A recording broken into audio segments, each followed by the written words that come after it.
Nobody has a bigger heart than Sam. For me, Sam reminds me of, like, you know, it's like the grandfather of the Federation. There's not one person in the Jewish community who cares more about what we do than Sam Kooperman.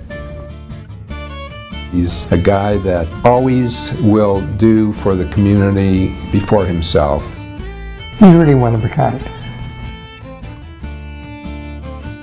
I think under Sam's guidance these many years, he's been the instrumental person in guiding our community to be the best small Jewish community in the country.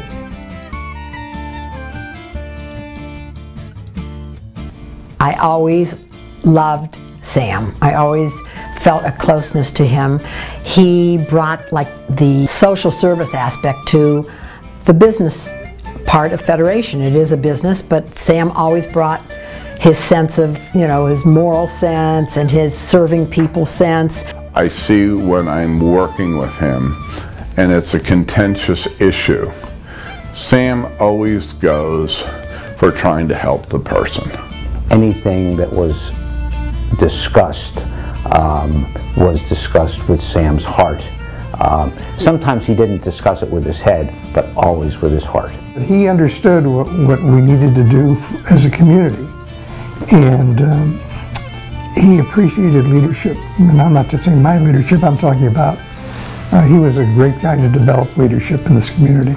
Sam at one point had said to me, he wanted me to get involved, and I was like, yeah, come on, that's for old people, no people. No. He said, no, Alan, it's your job. If you look at his desk, he looks totally disorganized, but if you meet with him, everything is organized and set and to the point, and same thing in the meetings. He was always very organized. He's like in the show The Music Man, where one of the themes of the show was, you gotta know the territory, and that's what Sam was. He really knew the Youngstown community, he knew the territory, and he was a very effective, inspiring leader, and it was a pleasure to have worked with him.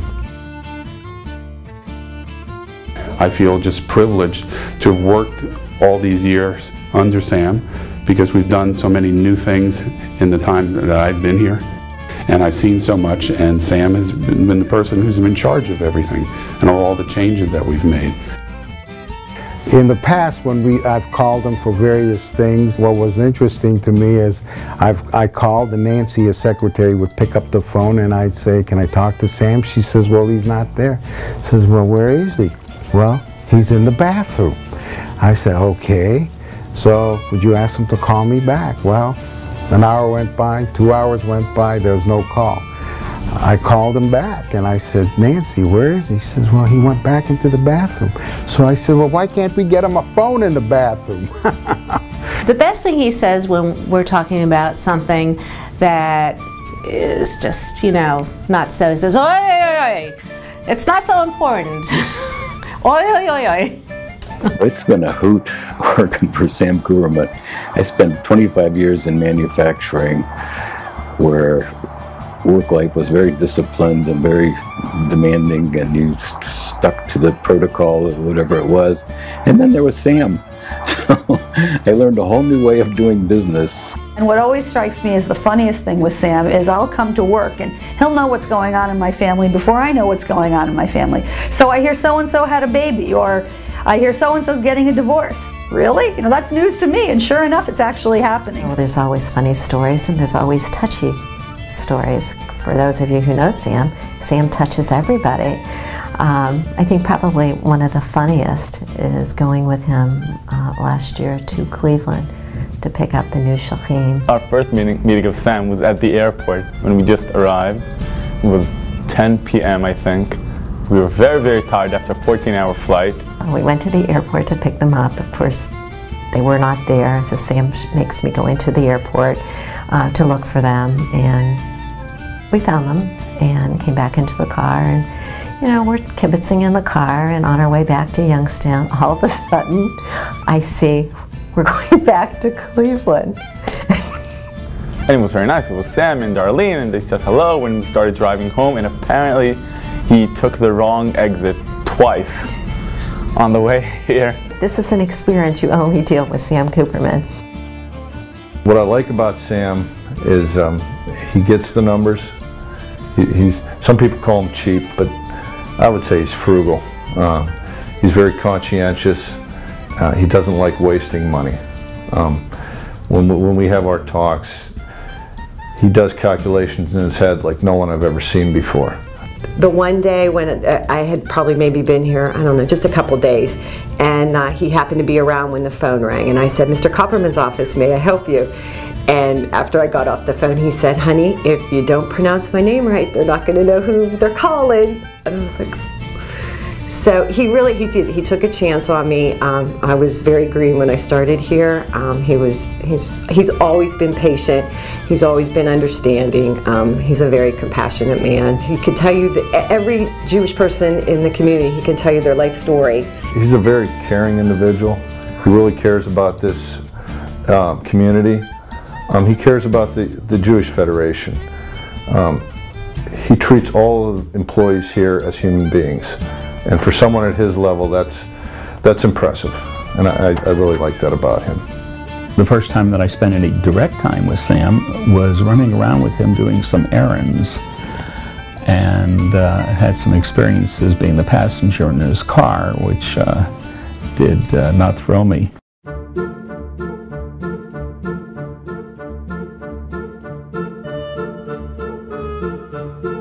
Traveling with Sam is an experience. First of all, nobody asks more questions than Sam. And he asks the questions because if he doesn't ask them, he claims nobody else is going to ask them. I can tell you he is so knowledgeable, whether it be Israel or Eastern Europe. He was actually able to correct those who we had hired as guides, and he was able to correct them. He could have run the mission. The thing that I'll remember the most is that we broke up into small groups to go visit the elderly that the JDC was serving. There were 10 of us, and we went to this little old woman's house to visit her. And out of the 10 of us, the person that she connected to immediately was Sam. And she held his hand throughout our visit. She kept kissing his cheek, you know, and they would speak Yiddish to each other. And I'm just observed, I watched him with her and how he really connected human to human, and he was filled with tears, and she was filled with tears. I went on a mission with him in 1991, which also was his honeymoon. And the incident that I want to relate, that I think about with Sam all the time, is one morning when he came down for breakfast, he had taken a shower and slipped in the shower. Now he's on his honeymoon. I don't want to go into details. I don't know details. But he fell. He came down with a bloody towel, not a washcloth, a big bloody towel. And we were scheduled to go on a 24-hour cruise on some lake. And he had to go to the hospital and have stitches, and didn't pick us up again for 24 hours, our esteemed leader.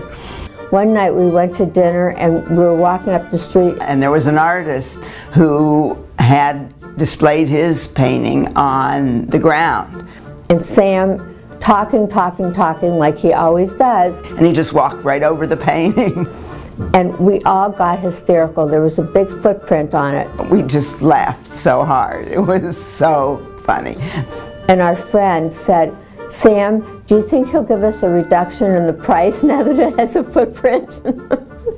Back in July of 2003, Sam and I went to Moldova and Israel.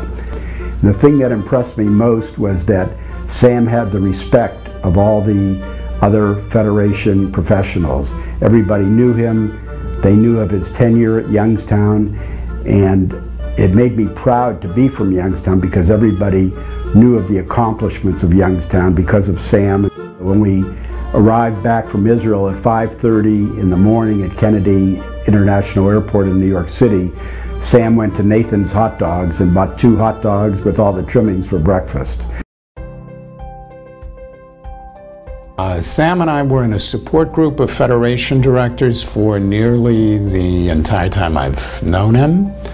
where we got together and we traded stories, war stories, issues, tried to collectively deal with how we would approach our relationship with volunteers, with agencies, with Israel. And Sam was a godsend. First of all, he always brought the deli to the meeting and Plaza Donuts. But most importantly, he had a fresh approach to everything, and he was always open and frank, sometimes too open and frank, about his opinions. But we've been extremely close, and I've been retired, so I'm not going to miss having him as a colleague. I welcome him as a retiree. You took over from someone I knew. It was a daunting job, but you did it quite well. All of your friends and colleagues enjoyed working with you, especially at our support group meetings in Cleveland. We were a little bit amazed at each meeting. The first thing you asked for was remuneration for the food that you bought at Unger's and elsewhere. You probably made out like a bandit, but your presence, your thoughts, your camaraderie all meant a great deal to all of us. Enjoy, Godspeed, and congratulations on a superb job.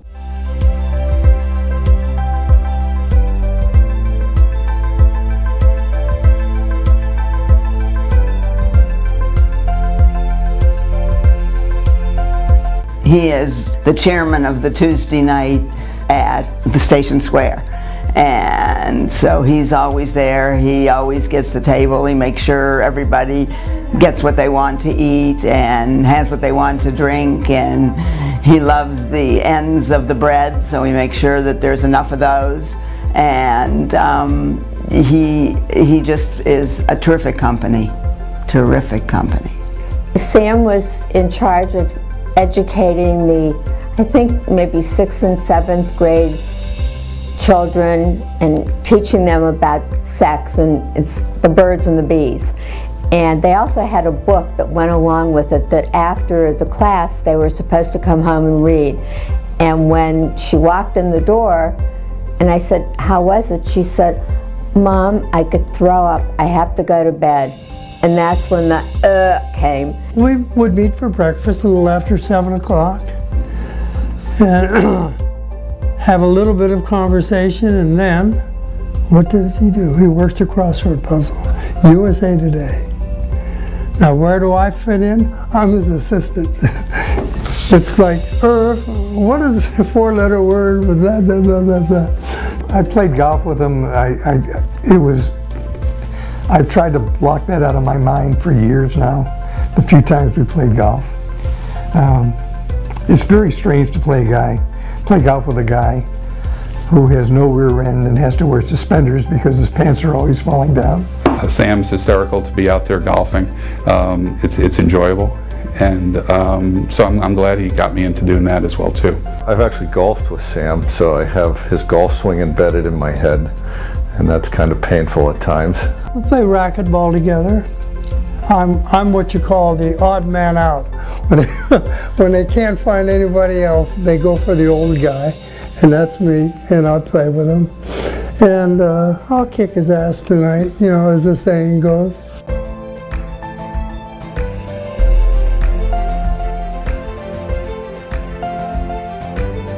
One of Sam's greatest successes was his ability to relationship build. And we did that a lot when we went to Florida to see our snowbirds and former residents. And that's how we kept in contact with everyone. We've had many discussions on the edge of my bed in Florida when he and Debbie come to stay with me when they're soliciting in Florida. And sometimes the conversation's over and he says, "Phoebus, I have one more thing to ask. Will you raise your pledge?" No matter what I give to the community, I can always hear Sam say, "Why, you cheap son of a bitch, Bert, you know we're going to get the money anyway, so why don't you give it to us now?" That's an annual affair, but I got to hear it. His greatest success was his relationship with Erwin Thomasis. And when they were in town here in Youngstown, they had dinner together and enjoyed each other's company. When Sam went to Florida, they shared 3 great things together, among many others. The first was food. Sam loved visiting Erwin at St. Andrews and having his tongue sandwich. The second was jokes. Sam enjoyed hearing Erwin's jokes as much as Erwin enjoyed telling them. And the third was their love of their communities, both the Jewish community and the greater community.